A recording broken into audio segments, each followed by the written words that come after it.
প্রিয় দর্শক, আপনাদের সবাইকে স্বাগত জানাচ্ছি এনটিভির প্রতিদিনের আয়োজন স্বাস্থ্য প্রতিদিন অনুষ্ঠানে। আপনাদের সঙ্গে আছি আমি ডাক্তার সানজিদা হোসাইন। দর্শক, যে বিষয়টি নিয়ে আজ আমরা আলোচনা করব সেটি হচ্ছে সিওপিডি। এই বিষয়টি নিয়ে আলোচনার জন্য আমাদের স্টুডিওতে উপস্থিত আছেন একজন বিশেষজ্ঞ চিকিৎসক। চলুন পরিচিত হয়ে নেই আজকের অতিথির সাথে। ডাক্তার খান মোহাম্মদ সাইদুজ্জামান 1962 সালের মার্চে বরিশাল জেলায় জন্মগ্রহণ করেন। তিনি 1958 সালে শেরেবাংলা মেডিকেল কলেজ থেকে এমবিবিএস ডিগ্রি অর্জন করেন। এরপর তিনি চিকিৎসা বিজ্ঞানে উচ্চতর এমডি ডিগ্রি লাভ করেন। বর্তমানে তিনি ইউনাইটেড হাসপাতালের রেসপিরেটরি মেডিসিন বিভাগের বিভাগীয় প্রধান হিসেবে কর্মরত আছেন। স্যার, স্বাগত জানাচ্ছি। ধন্যবাদ। স্যার, সিওপিডি বা ক্রনিক অবস্ট্রাকটিভ পালমোনারি ডিজিজ খুব কঠিন একটি নাম, জটিল একটি নাম। তো একটু জানতে চাইবো যে আসলে সিওপিডিটা কি? ক্রনিক মানে হচ্ছে দীর্ঘস্থায়ী। ক্রনিক অবস্ট্রাকটিভ পালমোনারি অবস্ট্রাকশন বাধাগ্রস্ত, দীর্ঘস্থায়ী বাধাগ্রস্ত শ্বাস প্রশ্বাসে যে আমরা শ্বাস প্রশ্বাস নেই, সেখানে শ্বাস প্রশ্বাস বাধাগ্রস্ত হয় যে ডিজিজের জন্য, সেটাকে আমরা বলছি ক্রনিক অবস্ট্রাকটিভ পালমোনারি ডিজিজ। এখানে হয় কি ক্রনিক ডিজিজ এবং ব্রঙ্কাইটিস, হ্যাঁ, প্রদাহ হয়, ব্রঙ্কাসের উপর শ্বাসনালীর উপর প্রদাহ হয় দীর্ঘমেয়াদী। তো আমরা জানি যে এটা খুবই প্রিভেন্টেবল ডিজিজ বা ট্রিটেবল ডিজিজ আর কি। আচ্ছা, প্রিভেন্টেবল, এটা হচ্ছে সবচেয়ে বড় বিষয়, যে যেটি প্রতিরোধযোগ্য, ইচ্ছা করলে প্রতিরোধ করা যায়। সিওপিডি সম্পর্কে অ্যাওয়ারনেসটা কিভাবে বিল্ড আপ করছেন? Breath is power. আচ্ছা, মানে হচ্ছে যে শ্বাস প্রশ্বাসের শক্তি। আপনার শরীরে যদি শক্তি পেতে হয়, চলাফেরা করতে হয়, স্বাভাবিক থাকতে, তাহলে আপনার শক্তি দরকার। সেটা হলো আপনি যদি বায়ু নেন এবং আবার শ্বাস নিতে পারেন, অক্সিজেন তত ইয়ে থাকবে। আমি যেটা বলতে চাচ্ছি, সিওপিডিতে প্রধান কারণ হচ্ছে যেটা কিন্তু স্মোকিং, ধূমপানের জন্য বা পরিবেশ বায়ু দূষিত হওয়ার জন্য। সুতরাং আমরা যদি এই ধূমপান থেকে বিরত থাকি, অথবা যদি আমরা যে পরিবেশটা ভালো রাখতে পারি, আমাদের চলাফেরায়, কাজকর্মে, ঘরে বাইরে সব জায়গায় যদি বায়ু দূষিত না হয়, তাহলে কিন্তু আমাদের সিওপিডি হবে না, এবং আমরা প্রিভেন্ট করতে পারবো। অবশ্যই। এই জন্য আমাদেরকে নিজেকে সেলফ অ্যাওয়ারনেসটা করতে হবে। তো এই যে ধূমপানের কথা আপনি বলছিলেন, ধূমপান তো আসলে দেখা যাচ্ছে যে এক হচ্ছে যে ধূমপায়ী সে এক ধরনের ক্ষতিগ্রস্ত হবে, সাথে করে প্যাসিভ স্মোকিং বলে যেটা আছে, যে ধূমপানের সাথে সাথে তার আশপাশের মানুষগুলো ক্ষতিগ্রস্ত হচ্ছে সমানভাবে ধূমপান না করেই। এগুলো আপনারা কিভাবে এই বিষয়ে আসলে সচেতন করছেন মানুষদের? আসলে আমাদের দেশে, সারা পৃথিবীতে এটা কিন্তু এখন সমস্ত কিন্তু যেগুলো মরণঘাতী ব্যাধি, তার মধ্যে এটা কিন্তু এখন চতুর্থ স্থানে আছে। কিন্তু অন্যান্য মরণঘাতী যেমন ক্যান্সার, তারপরে হার্ট ডিজিজ, এগুলো কিন্তু কমে আসতেছে। তার মানে হচ্ছে মৃত্যু ঝুঁকি রয়েছে এটাতে। কিন্তু সিওপিডির ঝুঁকি আরো আগামী 2030 সালের মধ্যে এটা তৃতীয় স্থানে চলে যাবে। অর্থাৎ শতকরা প্রতি 100 মৃত্যুর মধ্যে 5 জন মৃত্যু হচ্ছে সিওপিডিতে। হ্যাঁ, শুধু আমরা যদি এখনই অ্যাওয়ারনেস না করি, প্রতিরোধ চিন্তা না করি, তাহলে সামনে ভবিষ্যৎ পৃথিবীতে গ্লোবালি এটা একটা খারাপ দিকে চলে যাবে, এবং এটিও ক্যান্সারের চেয়ে কোনো অংশে কম না। এটির যে মারাত্মক অবস্থা রয়েছে। একটু জানতে চাইবো, সিওপিডিটার কি কোনো আসলে লক্ষণ রয়েছে কিনা, বা যখন এটি প্রকাশ পায় তখন ঠিক কিভাবে প্রকাশ পায়, বা আপনাদের কাছে রোগীরা কিভাবে আসে? হ্যাঁ, এটা একটা দীর্ঘমেয়াদী, আস্তে আস্তে শ্বাসনালীগুলার প্রদাহ হচ্ছে, শ্বাসনালীগুলো ন্যারো হয়ে যাচ্ছে, শ্বাসনালীগুলো নষ্ট হয়ে যাচ্ছে। হ্যাঁ, এটা দীর্ঘমেয়াদী প্রসেস। কিন্তু এইটা ম্যাক্সিমামই যারা ধূমপাই করে, যারা দীর্ঘমেয়াদী ধূমপাই করে, ডেইলি 20টা অধিক করে, এর একটানা করলে আমরা 1 বছর বলি, মানে প্যাকিয়ার বলি, যারা 15-16 প্যাকিয়ার করে তারা এটা ভোগে। কিন্তু এটা এত আস্তে আস্তে হয় যে বুঝতেই পারে না। যখন একটা খারাপ পর্যায়ে চলে যায়, তখন ডাক্তারের কাছে আসে, সে অনেক দেরি হয়ে যায়। যে এই জন্য বলছি, যদি আগে থেকে সতর্ক থাকে বা জানা থাকে, এডুকেশন থাকে, তাহলে তারা ধূমপান থেকে যদি বিরত হয়, তাহলে এটা হবে না। এই জন্য যখন ডাক্তারের কাছে আসে, তখন কিন্তু আর তেমন কিছু করার থাকে না, যাতে আমরা যাতে ভবিষ্যতে আরো খারাপের দিকে না যায়, সেটা আমরা হয়তো ঠেকাইতে পারি, আস্তে আস্তে নষ্ট হবে। হ্যাঁ, কিন্তু এটা প্রোগ্রেসিভ ডিজিজ, মানে নষ্ট হতেই থাকবে, একটা পর্যায়ে গেলে ওটাকে আর ফিরিয়ে আনা যাবে না, কিন্তু তার কষ্টটা কমায় দেওয়া যাবে। আচ্ছা, তাহলে যেটি বলছিলেন যে যখন আসে তখন অনেক দেরি হয়ে যায়। হ্যাঁ, তখন আপনারা কি করেন? যখন সাধারণত কাশি নিয়ে আসে এবং কাশির শ্লেষা যায়, স্পুটাম বেশি হয়, হ্যাঁ, এবং তাতে প্রায় ইনফেকশন হয়, ভাইরাস বা ব্যাকটেরিয়া ইনফেকশন হলে শ্বাসকষ্ট বেড়ে যায়। হ্যাঁ, তখন আমরা তাদেরকে এটা যেহেতু শ্বাসনালীতে ব্রঙ্কোডাইলেটর দেই, অক্সিজেন দেই, জটিলতা হলে যে জটিলতাগুলো চিকিৎসা করি। তো আপনাদের কাছে যখন আসে তখন সাধারণত কোন গ্রুপের লোকজন আপনাদের কাছে বেশি আসে? শুধু কি ধূমপায়ী যারা তারাই, নাকি এর বাইরেও অনেকে আছে যাদের সিওপিডি? এটা তো যে আপনি যেটা বলছেন প্যাসিভ, হ্যাঁ, যেমন আমাদের দেশে মহিলা বা সারা পৃথিবীর মহিলা ধূমপায়ী করে, আমাদের দেশে সেটা কাঠের চুলায় ব্যবহার করে, চুলার ওপেন চুলায় ব্যবহার করে, তারাও এটা ভোগে, কিন্তু এটা আমাদের আসে না, আমরা বুঝতে পারি না, কিন্তু তারা আলটিমেটলি যখন আসে তখন আর করার কিছুই থাকে না। অনেক বয়সে আমরা প্রচুর পাচ্ছি। তার মানে এই যে গ্রামেগঞ্জে লাকড়ি চুলা দিয়ে যে রান্নার অভ্যাসটা, এটিকেও আসলে হ্যাঁ, এটা তারপর ইটের বাটা, বিভিন্ন আপনার ফ্যাক্টরি গুলানের যে দূষিত বায়ু বাইরে হচ্ছে, সেগুলো এটা একটা বড় ফ্যাক্টর। আচ্ছা, তাহলে প্রতিরোধের জন্য আসলে কোন বিষয়গুলো আপনার মনে হবে? অবশ্যই ধূমপানটা এখন যেটা হচ্ছে যে স্মোকিং সিজেশন আমরা বলি, এটা তো প্রধান যারা ধূমপাই করে তাদেরকে ধূমপান বন্ধ করতে হবে, এবং এটা যে নিকোটিন ডিপেন্ডেন্ট হয়ে যায়, এটা নেশার মতো হয়ে যায়, এই নিকোটিন রিপ্লেসমেন্ট করতে হয়, তাই রিপ্লেসমেন্ট থেরাপি দিতে হয়।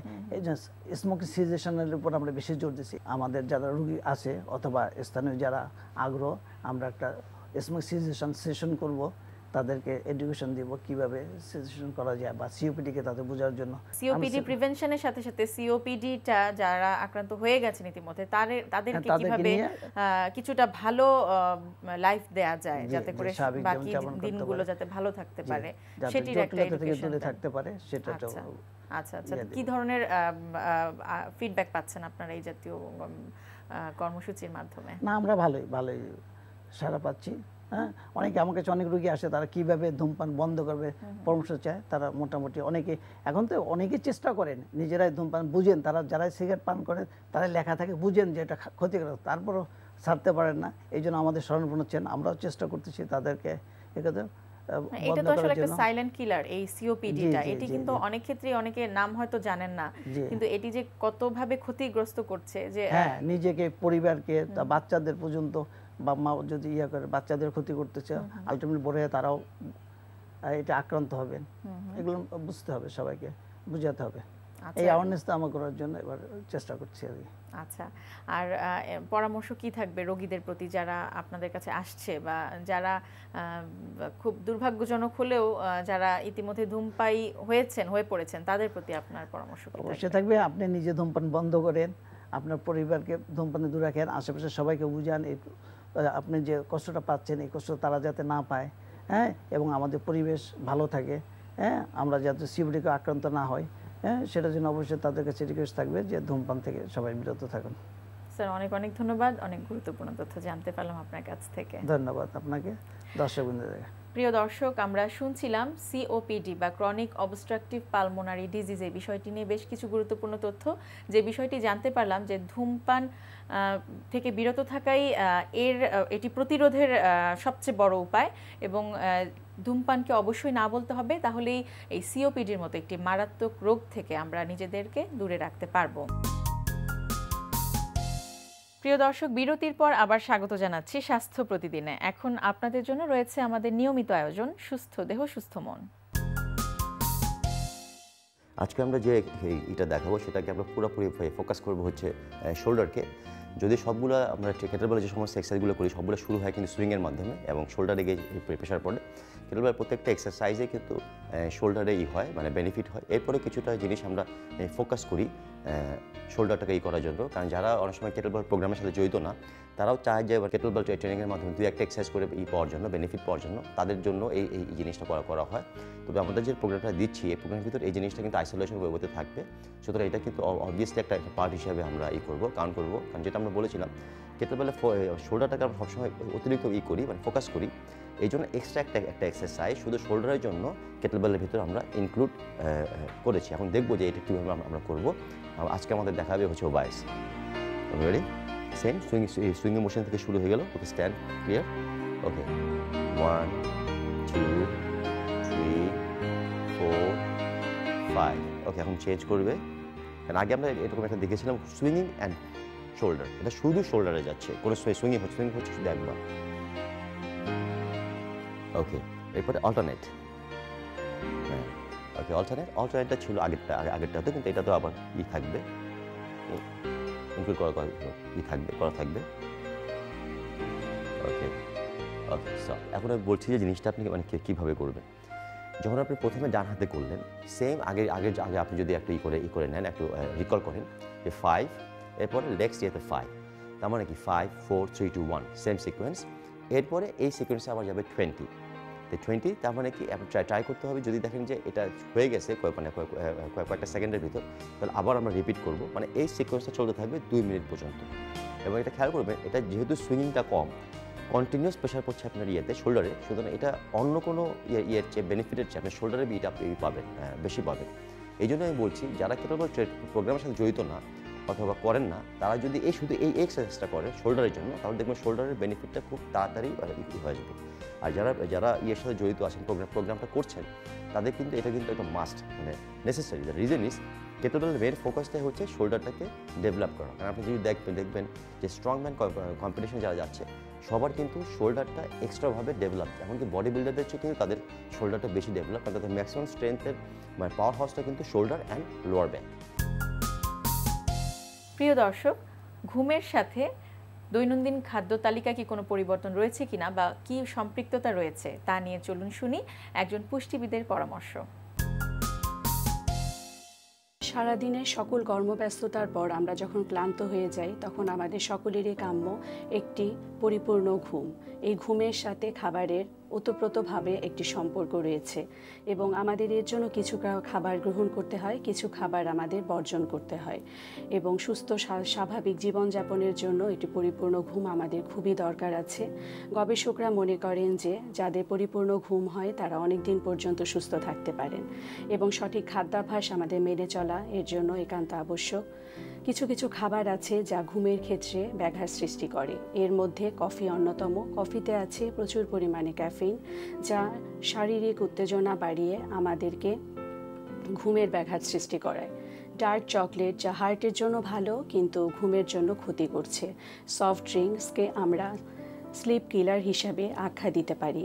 ওয়াইন আমাদের স্নায়ুকে দুর্বল করে ঘুমের ব্যাঘাত সৃষ্টি করে এবং ফাস্টফুড জাতীয় খাবারগুলো আমাদের নিরবিচ্ছিন্ন ঘুমের ক্ষেত্রে বিঘ্ন ঘটায়। এর পাশাপাশি বা বিপরীত দিক থেকে আমরা যদি চিন্তা করি, কিছু কিছু খাবার আছে যা আমাদের ঘুমের জন্য সহায়ক। তার মধ্যে দুধ অন্যতম। দুধে আছে ট্রিপ্টোফ্যান নামক একটি উপাদান, যা মস্তিষ্কের সেরোটোনিনের খুব ভালো উৎস। তাই রাতে একটি পরিপূর্ণ ঘুমের জন্য আমরা 1 গ্লাস দুধ পান করতে পারি। এছাড়াও আছে কিছু ফর্টিফাইড সিরিয়ালস, যা আমাদের রাতের খাবারে থাকলে তা ধীরে ধীরে গ্লুকোজের মাত্রাকে বাড়িয়ে দেয় আমাদের রক্তে এবং ঘুম এনে দেয়। এর মধ্যে ব্রাউন ব্রেডের কথা আমরা বলতে পারি, ব্রাউন আটার রুটি, ওটস, এই জাতীয় খাবারগুলো। এছাড়া মিষ্টি আলুতে আছে প্রচুর পরিমাণে ম্যাগনেসিয়াম, পটাশিয়াম, যা মাংসপেশিকে শিথিল করে সুন্দর ঘুম এনে দেয়। আর একটি ভালো একটি উপাদান হচ্ছে হার্বাল টি, এটিও ঘুমের জন্য খুবই উপকারী। দর্শক, স্বাস্থ্য প্রতিদিনে আজকের হেলথ টিপস। একজন প্রাপ্তবয়স্ক মানুষের শরীর থেকে প্রতিদিন প্রস্রাব, পায়খানা, ঘাম ও শ্বাস প্রশ্বাসের মাধ্যমে 2 থেকে 3.5 লিটার পানি বেরিয়ে যায়। তাই প্রতিদিন 2 থেকে 3.5 লিটার পানি পান করা উচিত। প্রিয় দর্শক, স্বাস্থ্য প্রতিদিন সম্পর্কে যদি আপনাদের কিছু জানার থাকে কিংবা কোনো পরামর্শ যদি আমাদের দেবার থাকে, জানাতে পারেন এই ঠিকানায়। প্রযোজক স্বাস্থ্য প্রতিদিন, এনটিভি, বিএসসিসি ভবন, 7 তলা, 102 কাজী নজরুল ইসলাম এভিনিউ, কারণ বাজার, ঢাকা 1215। ফ্যাক্স 914338 থেকে 7 পর্যন্ত, অথবা ইমেইল করুন স্বাস্থ্যপ্রতিদিন@ntvpt.com এই ঠিকানায়। প্রিয় দর্শক, স্বাস্থ্য প্রতিদিনের আগামী পর্বে আপনাদের জন্য যা থাকছে: ফ্যাটি লিভার। ফ্যাটি মানে হচ্ছে চর্বি, অর্থাৎ লিভারে বা যকৃতের মধ্যে যদি চর্বি জমে যায় এবং অতিরিক্ত চর্বি জমে যায়, তাহলে আমরা এটাকে ফ্যাটি লিভার বলি। আসলে ফ্যাটি লিভারের বিভিন্ন ধরনও রয়েছে। যেমন ধরেন, লিভারে শুধু চর্বি জমে যাওয়া, এটা একটা ধরন। এটাকে আমরা বলি NAFLD, বা শুধু লিভারে চর্বি জমে যাওয়া। লিভারে চর্বি জমে গিয়ে এখানে আবার লিভারের ক্ষত তৈরি হয়ে গেল, প্রদাহ তৈরি হয়ে গেল, এটাও এক ধরনের সমস্যা। সেটা হচ্ছে ন্যাশ বলি আমরা এটাকে। আবার এটা থেকে আরও অ্যাডভান্স হয়ে সিরোসিসের দিকে টার্ন করা, সেটাও কিন্তু আরো, তার মানে সিভিয়ারিটির উপর ডিপেন্ড করছে ধরনটা, যে ফ্যাটি লিভারটা আচ্ছা কোন ধরনের। আচ্ছা আচ্ছা, তো একটু পেছনের দিকে যেতে চাই, কারণ বা কোনো ফ্যাক্টর কাজ করে কিনা এটার জন্য? প্রত্যেকটা রোগের পিছনে তো আসলে কারণ রয়েছে। ফ্যাটি লিভারে এখানে দেখা যাচ্ছে যে এটা আবার বাইরের দেশের সাথে আমাদের দেশে কিছুটা ভিন্নতাও রয়েছে। আচ্ছা, বাইরের দেশে যেমন ধরেন উন্নত দেশগুলোতে, পশ্চিমা দেশগুলোতে অ্যালকোহল পান করা বা মদ পান করার প্রবণতাটা একটু বেশি এখানে, এবং এটা তাদের নর্মাল কালচার বা নর্মাল জীবনযাত্রার একটা অংশ। ওনারা রেগুলার অনেকে মদ পান করেন। এই যে অ্যালকোহল, এটা কিন্তু লিভারে যে সমস্যা সৃষ্টি করে। কেউ যদি নিয়মিত এইভাবে মদ্যপান করেন, এটা থেকে লিভারে অনেক চর্বি জমে যায় এবং বিভিন্ন প্রদাহ সৃষ্টি করে, লিভার নষ্ট হয়ে যায়, লিভার সিরিজ হয়ে যায়, লিভার ক্যান্সারও হয়ে যেতে পারে। কাজেই অ্যালকোহল একটা ফ্যাটি লিভারের কারণ। আমাদের দেশে কিন্তু তেমনটা নয়, আমাদের রুচি, আমাদের একটু ভিন্ন, সেই জন্য আমাদের অ্যালকোহল ছাড়া অন্য কারণে ফ্যাটি লিভার হয়।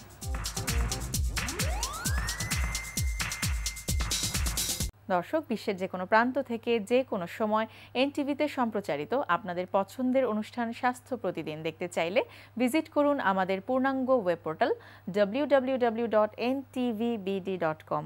আজ এ পর্যন্তই। সবার সুস্থতা কামনা করে বিদায় নিচ্ছি। আগামীকাল আবারও দেখা হবে ঠিক একই সময় এনটিভির পর্দায়।